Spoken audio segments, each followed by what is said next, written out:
one of my catchphrases at the moment is take back the crayons. I just spoke to a group of high school students last week in California, and I said to them, guys, take back the crayons. You're at that period in your lives where you're moving away from being a child, but don't ever leave your crayons behind. Take the time to remind yourself that it all starts inside yourself. Wake up feeling stuck every day, then you gotta realize that it's all in your mindset.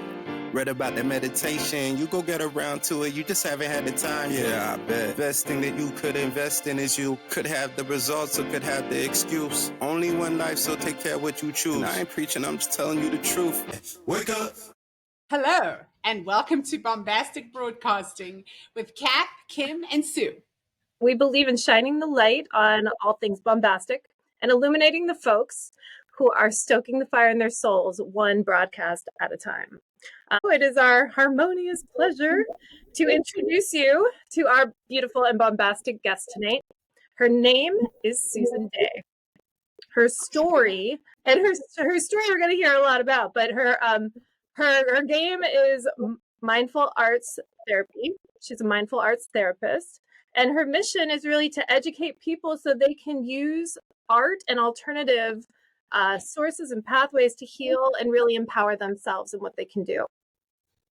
It's great to have you, and all the way from the South States of Australia, for goodness sake. That's right. It's great to be here. Thank you for having me. It's exciting. Thanks, Susan. It's great to have an Australian on board. And the first question I want to ask you is about, and I'm going to pronounce it like I'm Italian because I have a very bad Italian accent, but this word lends itself to being Italian. Solfeggio, the solfeggio frequency. Can you tell us more about that? Oh, absolutely. I think that's a beautiful pronunciation too. I probably say it with that German press Australian accent. Solfeggio. It was just so.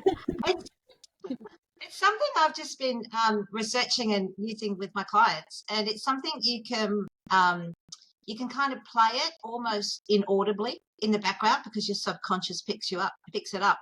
But it's kind of, how do you pronounce? It's like it's sound vibrations. So and what they do is they kind of speak to your chakras, I guess, and what that does is it kind of puts you back into balance, and it reconnects you in a most extraordinary deep way to your center and to the earth.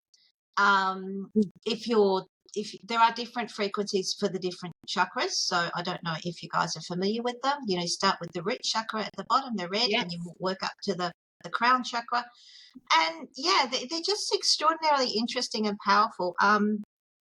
I'll often have them on in the background, just playing very quietly while I'm writing, researching my books.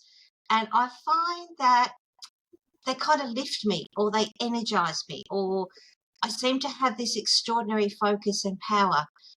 It is like a superpower. I'm going to say this now.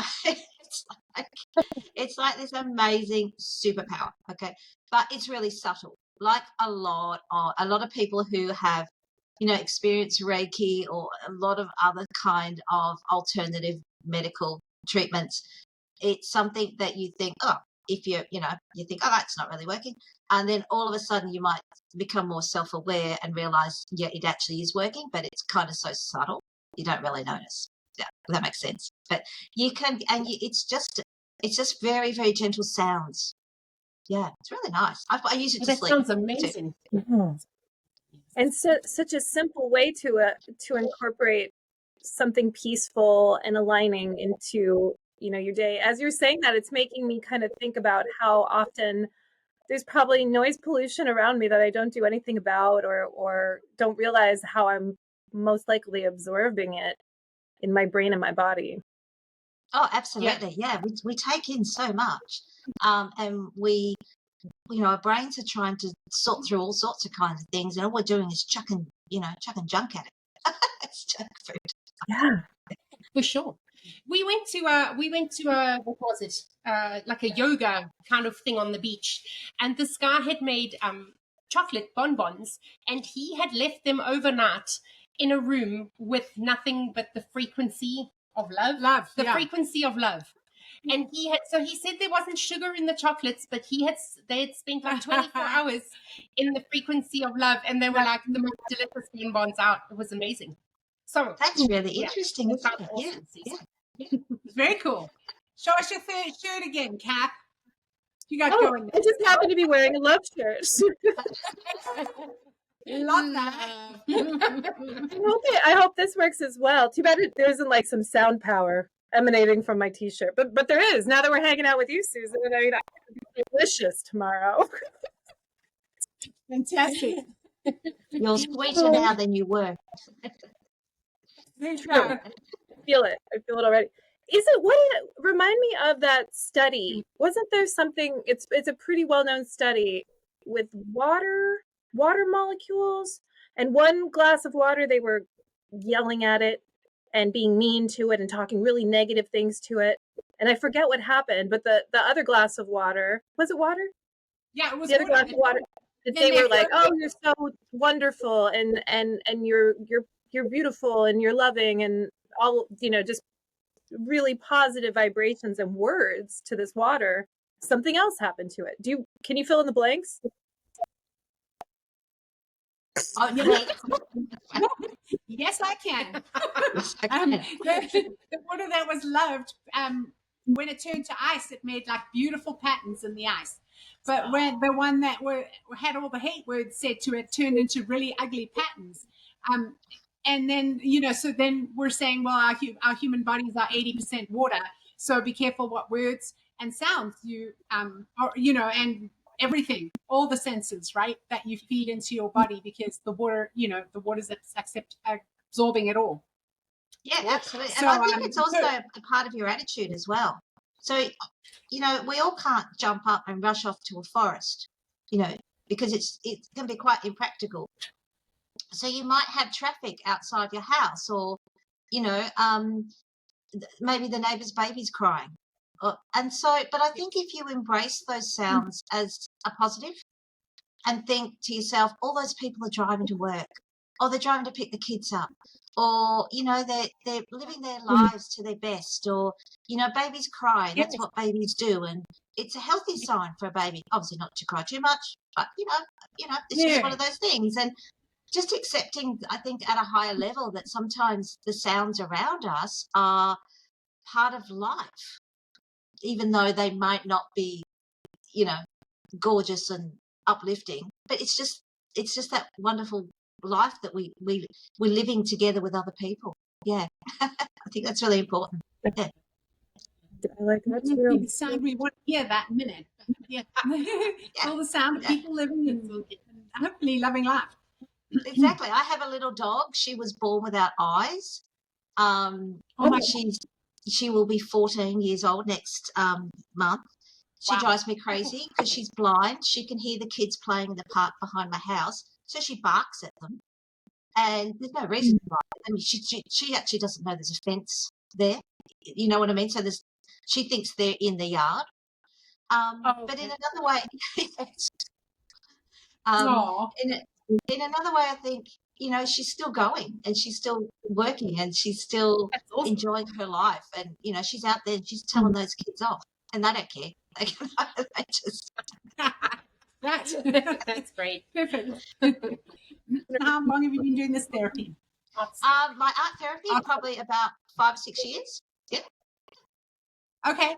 And then what are your typical clients? Oh, God. Well, I work, I'm particularly interested in preteens because I think it's such a vulnerable age. We've all been teenagers. That's quite horrible. Yes.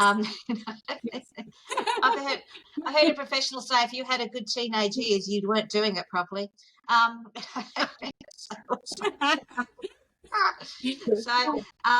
work. Yeah, I've written a book about empowering preteens with mindfulness and art therapy, and I work with that group a lot. But I also work with a lot of older women. And next year, I want to travel around Australia in very small country areas to kind of enhance and empower older women from the country. Older women. Okay. Great. Like me. Yeah. Okay. And what sort of art is it? I'm sorry. Well, art therapy can be any kind of art. It's not about producing some wonderful painting or a sculpture. It's about making really significant marks on the paper. So I run classes locally, and we kind of look at a value, if you like, every week. So last week was freedom, and we talked about what do we use, what images do we use when we think of freedom? So it's something like we ended up with a bird, which is my logo, the Mindful Arts Therapy logo. So I spoke about that as well, and how the logo was designed, because it enhances, creativity and the beginning of journey and all this sort of stuff. And it's really interesting to see how people will suddenly begin to think about and become self-aware about how it affects them emotionally, and how they value certain aspects, whether it's gratitude or kindness. And it's sort of really, really lovely. It's particularly for older people who, we weren't introduced to a lot of alternative medicines and ideas when we were young. Some people are still fighting it, others are embracing it.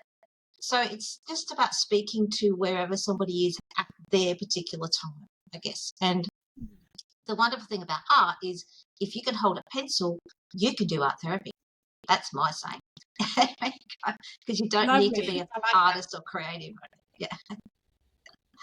Gosh, you're reminding me, and it was quite a long time ago.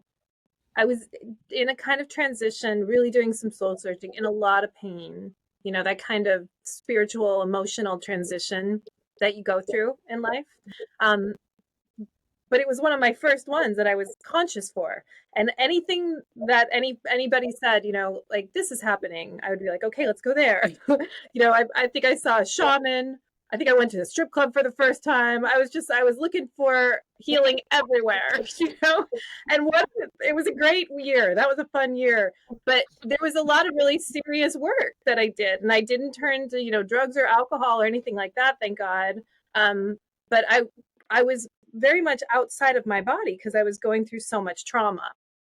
And I think it was old trauma and new trauma and who knows what, right? So that, there was an art therapy class that I went to on West Street, right there in Truckee, Sue and Kim, where that is. And it was great. And the space, you're just making me think about it. The space was it was fun when we first got there, but then it got very peaceful, and everybody had their own space. And the art therapy teacher was very, and I think there was music in the background, probably Solfeggio, that I may have not been aware of, but the whole space kind of changed. Did I say it right? Don't show off, Sue. I know you say it best.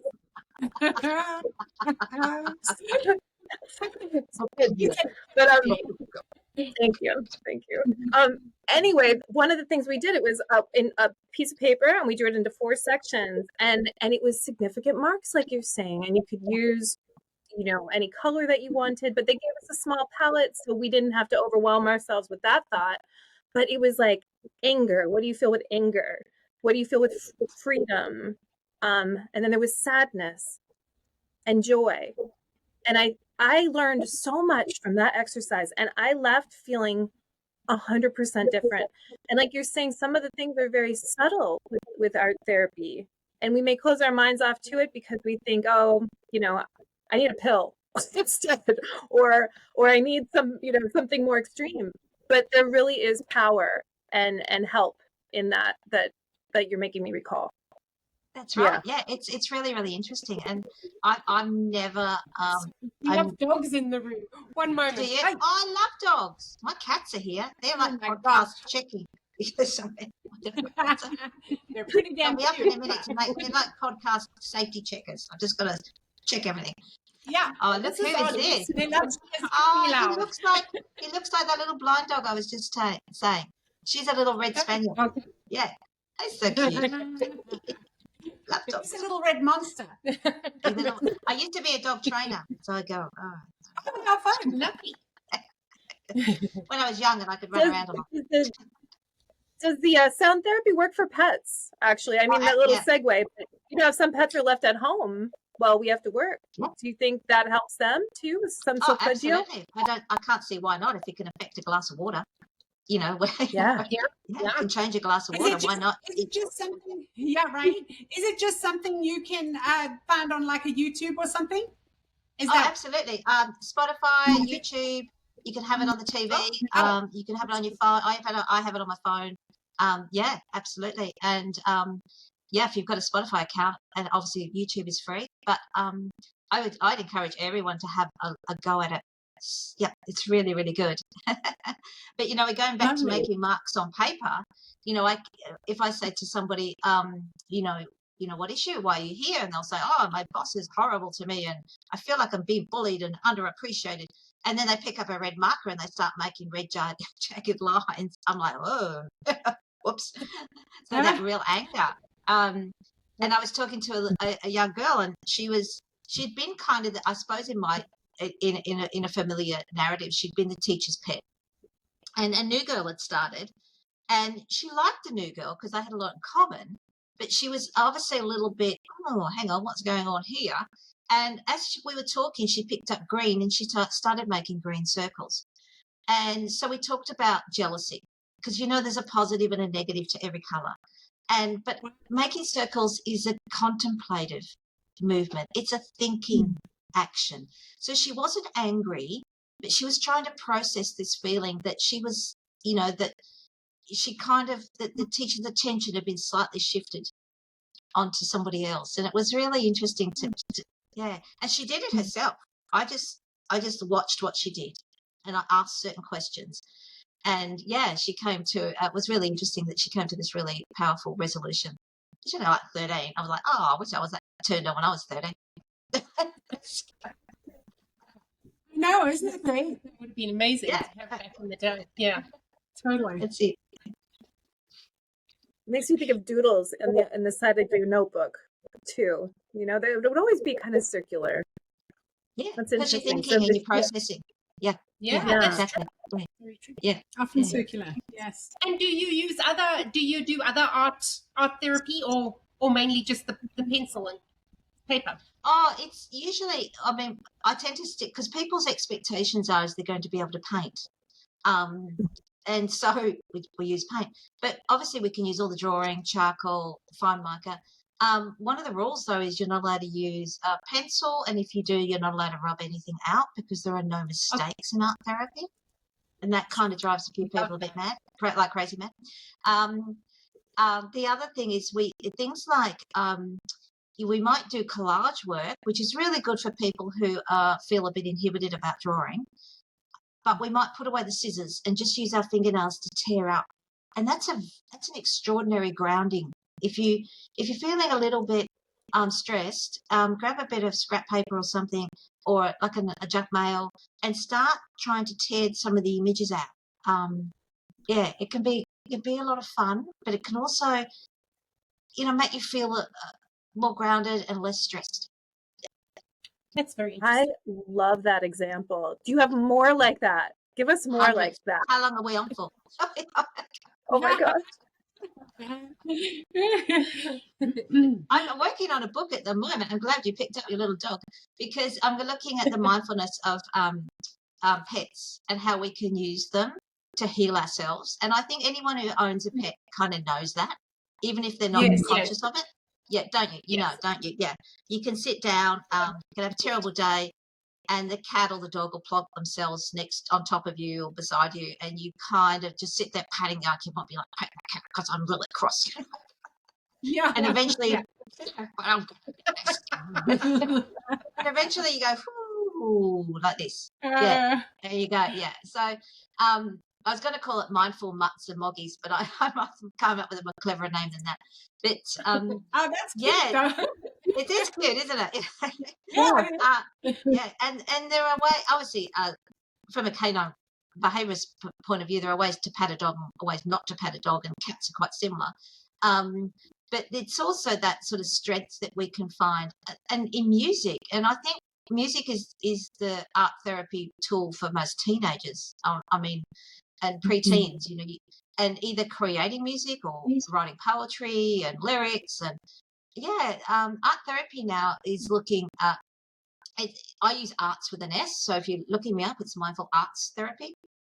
It's like an umbrella now, where we're pulling in all these sorts of different techniques and modalities, and we're saying, oh, this is really kind of therapy.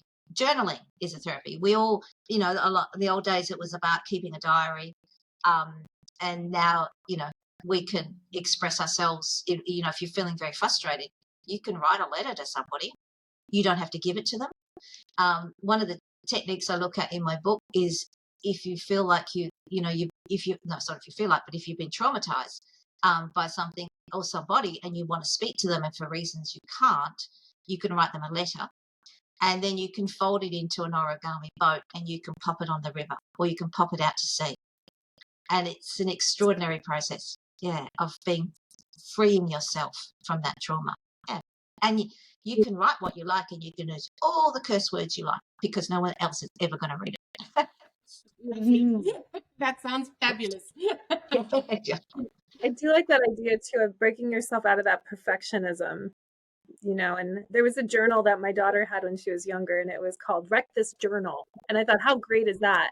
It was just full of all these exercises of just scribble on this page. Cause you think how many people in our audience have journals that are perfect and blank. Yeah. And blank. But I have to ask you, Susan, how about when you say mindfulness, because we've heard of art therapy, but I like very much that you put the mindfulness there. With seniors, I bet it's very helpful when people start to lose some memory, maybe have some dementia, because it seems sometimes like it's very much like a kid with ADD. You have to put away one thing before you open up another thing. But sometimes the seniors, they like to open up a whole bunch of things and then forget what they're doing. But I often wonder about mindfulness being something that would really benefit the senior community with the arts. Oh, absolutely. Yeah. So it's something that I don't work with aged care, but I have an elderly parent and my mother passed away last year. She had dementia. And it's interesting to see the different approaches that people can use. And often touch is so important, particularly to the elderly when they're losing those sort of faculties. And I don't know if you've seen that they often give baby dolls to women or soft toy puppies, particular dogs, to gentlemen, or they'll give them to ladies. And the sort of mindfulness of hugging something or cradling something in your arms. Look at your little dog. I'm going, yeah, I'm getting this. Yeah, it's really quite significant. And I think it's also good for muscle memory. So when you're losing that ability to move, walk, pick something up, it's just being mindful of learning to identify your stresses, learning to feel more grounded. Each in my activity books, each one begins with a little mindful practice, and it's the same in every book because in every activity, and there's 5 books and there's 25 activities in each book, so it's like, oh, what? But it's just that managing sitting down, using your breath, 3 lovely long deep breaths, and imagining that you're surrounded by this golden light, and you're breathing in all this beautiful positive energy, and you're releasing whatever's troubling you at the moment. And that could be the fact you forgot to put the bins out, or it could be the fact that you were bullied at school. It can be something really small, but it can be something really big. Doesn't matter, because each of those issues are layering one on top of each other. And yeah, it's a really beautiful thing to teach people. And even breath work, that changes the patterns of your brain. And science has proven this. And I'm just so excited because I think I've already known it, but now science is putting a rubber stamp on it, going, yep, this is how it's going to work. Yeah, that's great. That's awesome. And then working with preteens, I'm sorry, Kath, working with preteens, that must be pretty rewarding, right? Because they're pretty open, aren't they? They can be. So it depends how. Once they get past the 13 years, they tend to close down, which I think is really sad. We live in a world where, like you mentioned, Catherine, perfectionism is just key, and it's for them, it's studies and how they look and how they behave and their sporting careers, and particularly in Australia, we're all sports mad. So they can sort of shut down sometimes, but you can. It's one of the keys to good art therapy is offering different things they can do. So one thing I like to do is we like to build. If their issue is anxiety, then we name it, and we might use Play-Doh to build a little anxiety man, and that's now your anxiety, and you can mold it and shape it and do what you like with it, and they love that. You can see the little faces. They just go, oh yeah, this is it, and that's really interesting. That's very cool to see it outside of themselves too. You can disassociate, or it's hard to see. Like, we're too close to the painting when you're going through it, right? But I guess if you're building something with your hands, that's really neat. And to make the time to do that, you're giving them permission by being with you and doing that kind of art therapy, or by following your book and they make their own time. Absolutely. Yeah. I have to ask this. Sorry, Kim. I know I'm asking. I'm hogging Susan, but when I'm just so it's funny because words, they get used so much, and mindfulness is something I feel like I need to learn more and more of, and I think I'm not alone in that. Is mindfulness basically grounding? Because a lot of what I'm hearing you say, like with the music and with the tearing paper, it seems like it's a lot of grounding. Is that what we're missing if we're not being mindful? In a way, yeah. So we can do mindful. Mindful is developing an awareness of who you are right here and now. So we all four of us can be mindful. You can do mindful walking, mindful eating.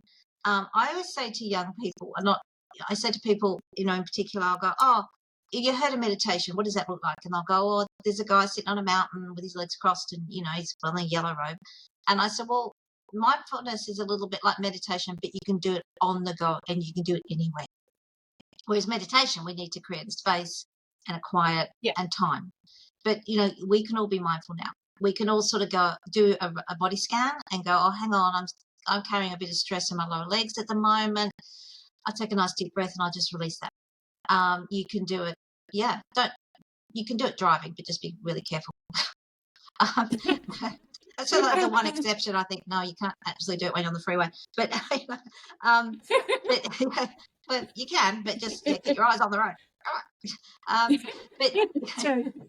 But it does, and it makes you appreciate, and it does reduces your anxiety, and it kind of makes you also lift your depression, because you suddenly become appreciative of what you have around you, particularly when you might get to walk the dog and just be with your family, and it's like celebrating and appreciating everything. And for me, one of the great powers is the focus on detail.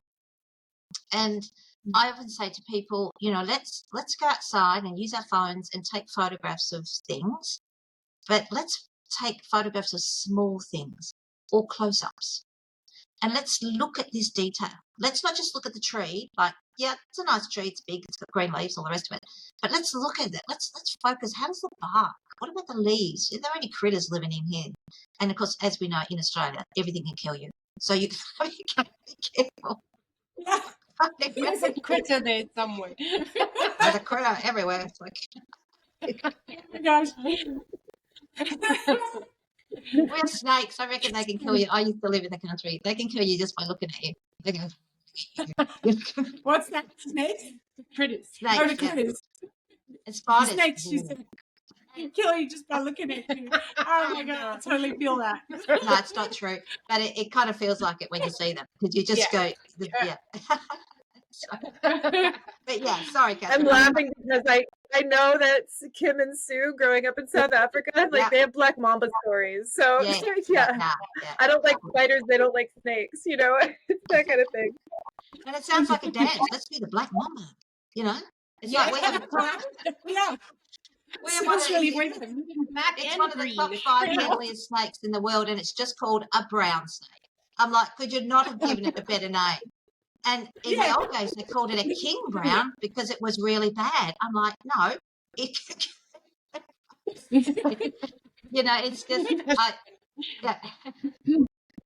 I said, give it a better name. Give it something really ferocious. Give it to scare I people. know. Oh, that's good. Yeah, we have one called a copperhead. That sounds nice. Or a red belly black. A red belly black. Or a yellow belly black. They're deadly. They're Oh my God. You have Yellow belly minute. sounds weak, like a coward. Yeah, The yellow exactly belly right. snake. Yeah, oh, yellow. Yeah, you tell that to that snake.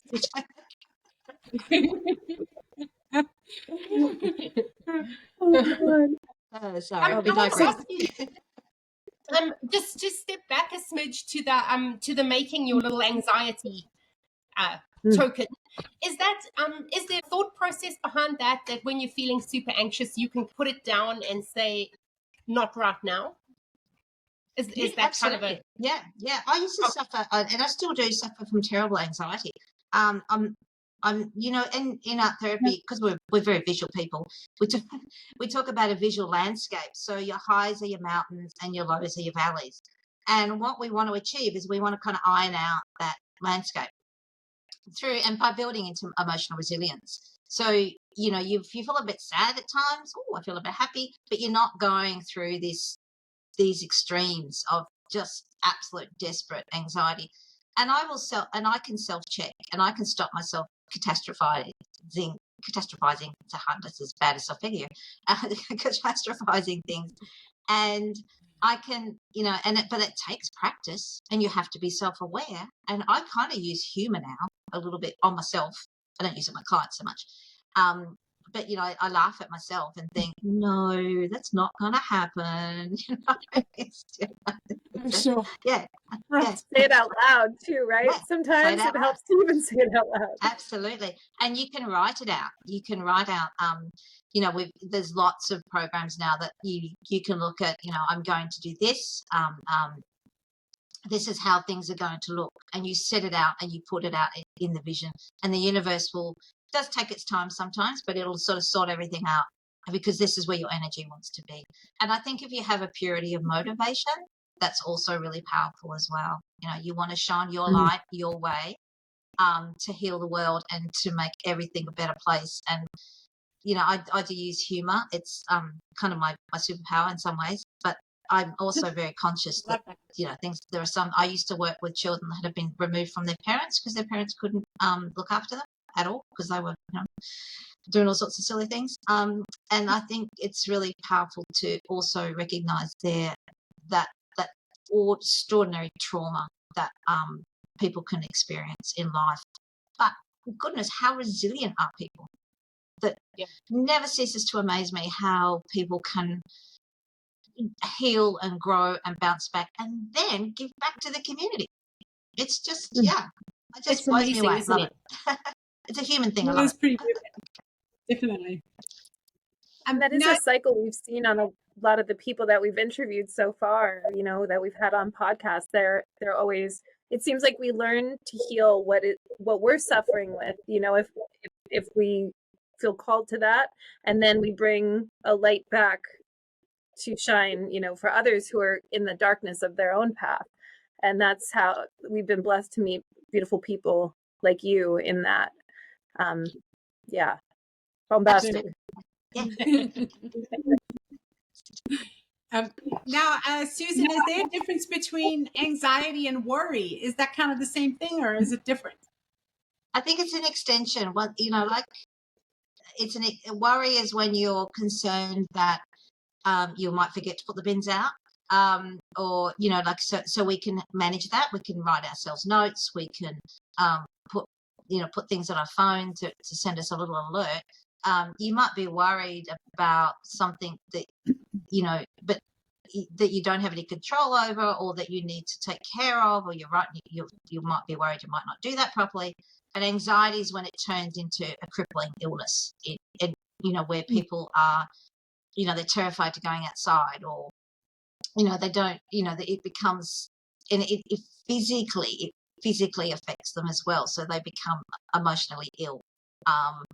And I believe you can develop cancers and all sorts of horrible medical ailments based on this trapped energy.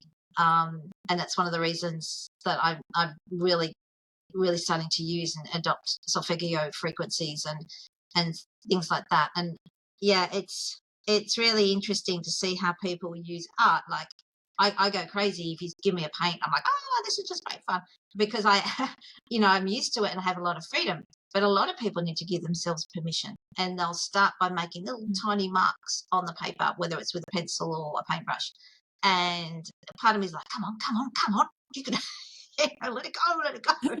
But of course, that's all. Yeah.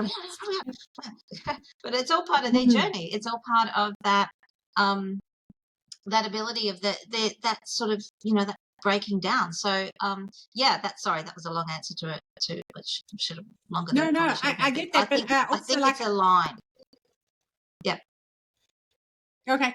No, I was just going to say that I feel like also with you, I know you were saying you were going to work with older people, and I think they start getting more and more, and I don't know if it's anxious or worried, but like, what is it when you're like, oh my God, I'm sure I'm dying of a terrible disease, Yeah, or, that's an anxiety. Yeah, really, isn't it?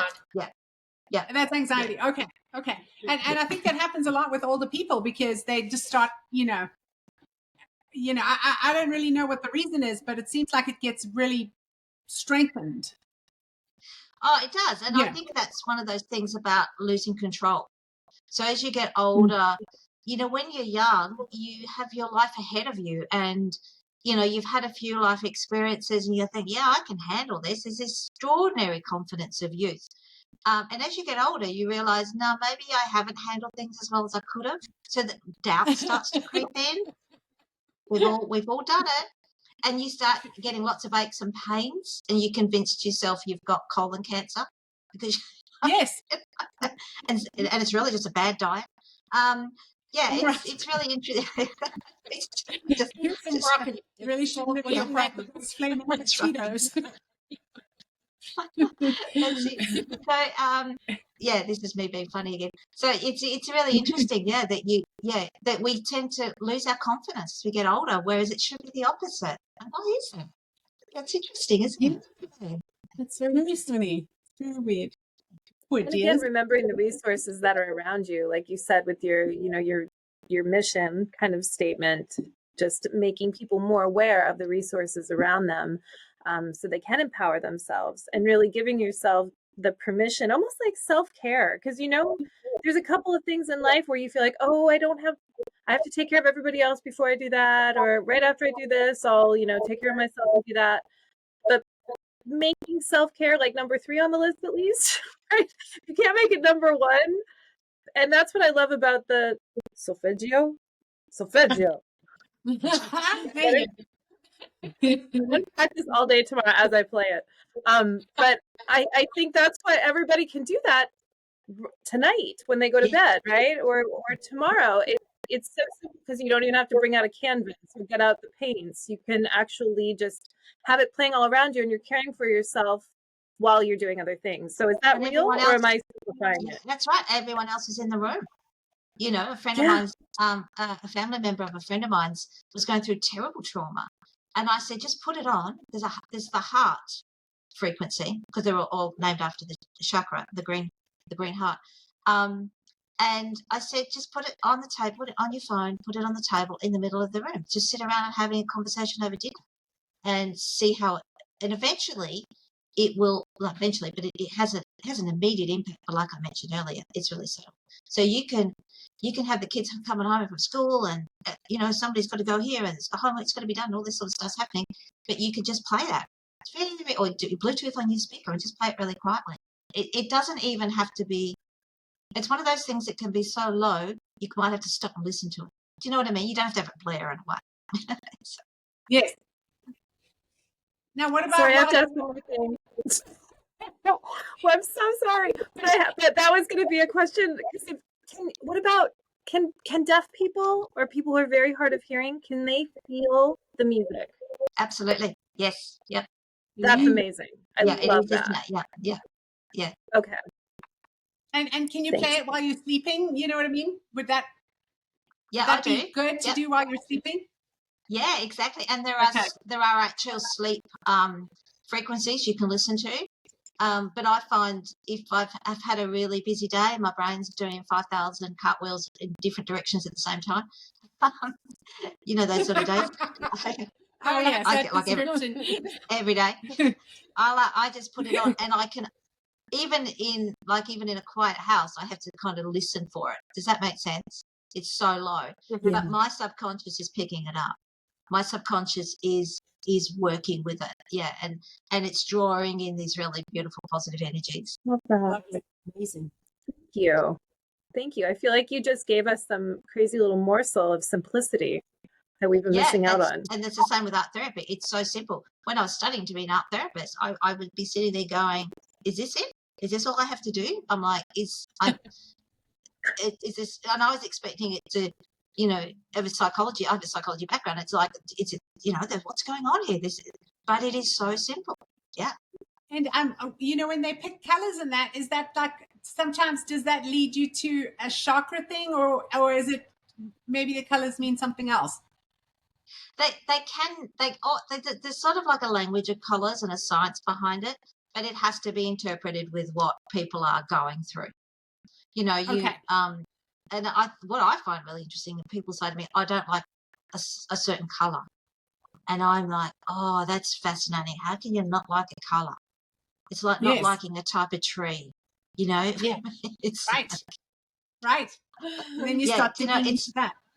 Yeah. What's that about? Why don't you like, pink? And then if you dig deeper, it'll be an association with somebody that's caused them harm or trauma. Yeah. Yeah.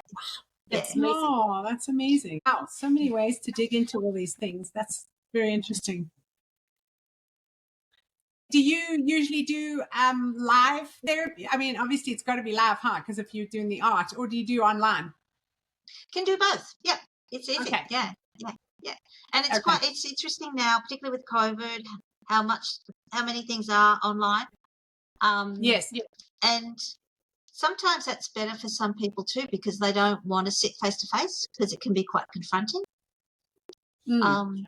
Whereas they can perhaps, they have to have the camera on to a degree, but when you're sitting face to face, I'm actually watching what you're doing, and some people feel uncomfortable.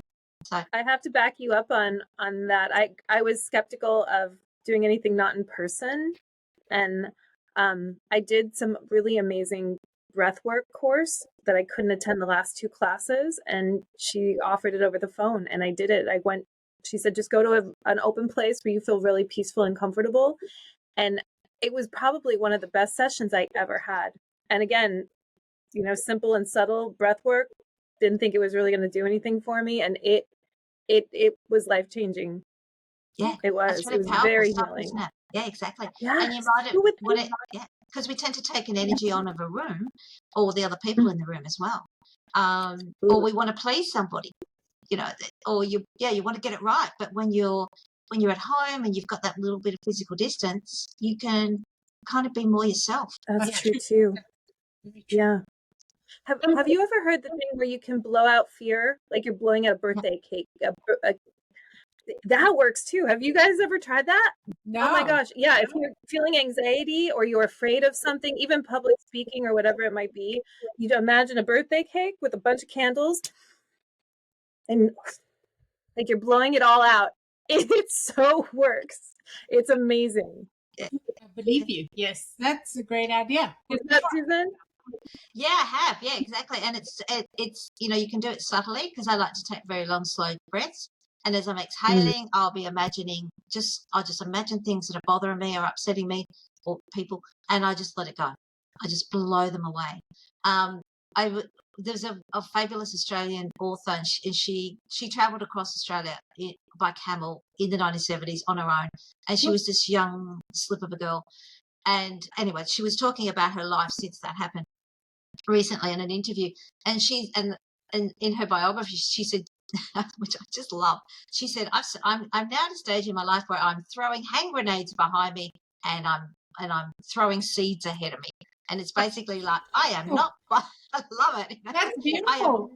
Isn't it wonderful? Yeah. I am not worried about, I'm going to let my past does not affect me anymore. And she's had the most amazing past. Like, she lived with a Raja in India, and, and studied nomadic people all across the Middle East, and just amazing. But she's had her own traumas. And she said, no, I'm chucking these bombs behind me. It's going to blow up. It's going to be gone. But I'm planting seeds. I'm planting things that I want to do, the future ahead of me. Yeah, it's beautiful. Beautiful. That is amazing. Awesome. Speaking of books, Susan, are there, besides your books, and we will put a link to your books when the podcast goes live, but are there any other books that you recommend people read? Oh, absolutely. I think if you Google whatever bookseller you're interested in, but of course Amazon's a big one, there are, I have to say this, and I don't mean it in a bad way, but I find a lot of art therapy books are written by very intelligent intellectuals, which is great, but they're not, I find them a little bit unrelatable for me personally. So that's one of the reasons I wrote my books, because I find it, I'm trying to get that sort of sense of I want to talk to everyone. I want to talk to somebody like my neighbour who's unemployed. I want to talk to, the guy down the street who fixes my car.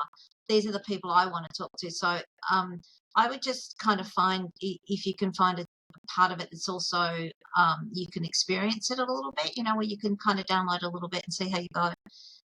But of course, I have a website. It's got nearly 300 blog posts. There's a lot of activities, a lot of ideas and tips about that as well. And I suppose it's about finding the voice that resonates really deeply with you. And it might not be my voice. It might be somebody else. It might be a group of people. But I'd also encourage you to go out and do art and, go to your local community centre. In Australia, we call them neighbourhood houses, and find out if they're art classes. If they're not, ask them to get somebody in, because there'll be somebody sitting out there wanting to do something and share their work, and just get involved and start building community and start building connections using art. And it's just lovely. It's a really, really powerful thing to do. That sounds beautiful. So we at Bombastik Broadcasting believe that a rising tide lifts all boats. So what can we do to support you and your cause? I just think people talking and sharing ideas. Go and sit down and talk to somebody about Solfeggio frequencies. Look them up.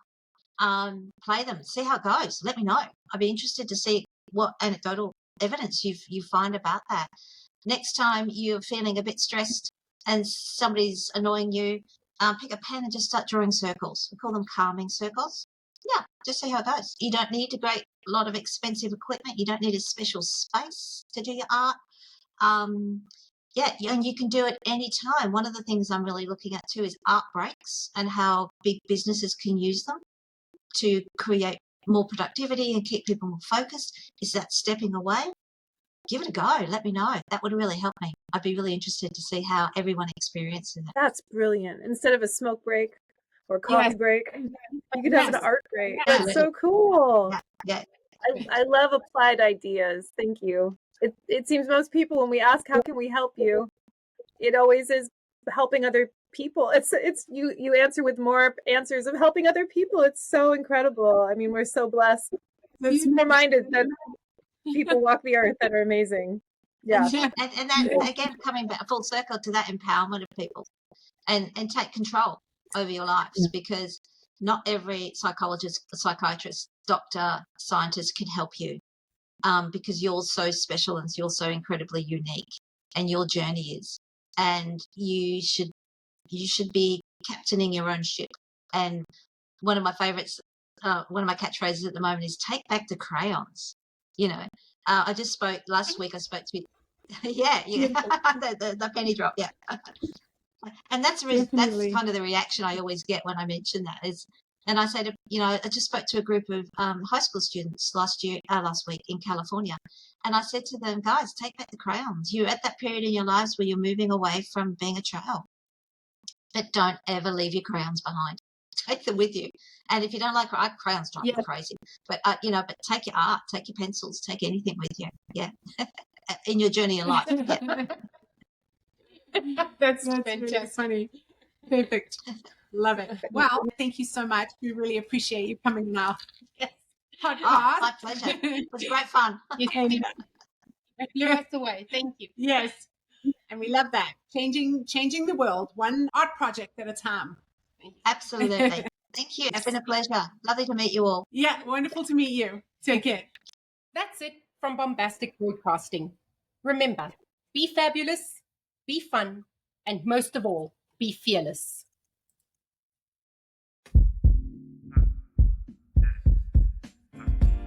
Wake up. Wake up. Wake up. Wake up. So much more in this world that you can do. Wake up. Every little thing in this life that you're going through don't mean a thing. Wake up. You keep shining.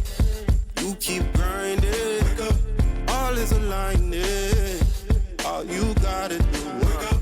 My man Mo said that the reason that the world fucked up is cause everybody lazy. Positivity is corny to them, but they still gon' complain about the bad going on. Shit crazy. So I just had to drop a little project. I don't know what the object is, but this feels good. If you too hood for the good vibe, sorry I ain't got nothing for you. Why should I? You shouldn't. We out here doing the things that y'all wouldn't. Life could be a sweet ride, proof is in the pudding. These guys with the weak vibes, I'll show them where to put it. Down bad, I was looking for the answer. Mind all mad, taking over like a cancer. Canceled the sub plans, came from up above. Told me everything but doing, showing love, and I gotta wake up. So much more in this world that you can do. Wake up. Every little thing in this life that you're going through don't mean a thing. Wake up. You keep shining. You keep grinding. Wake up. All is aligning. All you gotta do. Wake up. I've been getting so high, head up in the clouds. I don't ever wanna come down, but I gotta wake up. Ain't enough time to be down. Bust a smile, cause it's yet another day that I'm allowed to wake up. Feeling blessed to be alive, man. Not long till we thriving. Take the time to remind yourself that it all starts inside yourself. Most. Wake up feeling stuck every day, then you gotta realize that it's all in your mindset. Read about that meditation, you go get around to it, you just haven't had the time. Yeah, I bet. Best thing that you could invest in is you. Could have the results or could have the excuse. Only one life, so take care of what you choose. And I ain't preaching, I'm just telling you the truth. Wake up, so much more in this world that you can do. Wake up, every little thing in this life that you're going through don't mean a thing. Wake up, you keep shining, you keep grinding.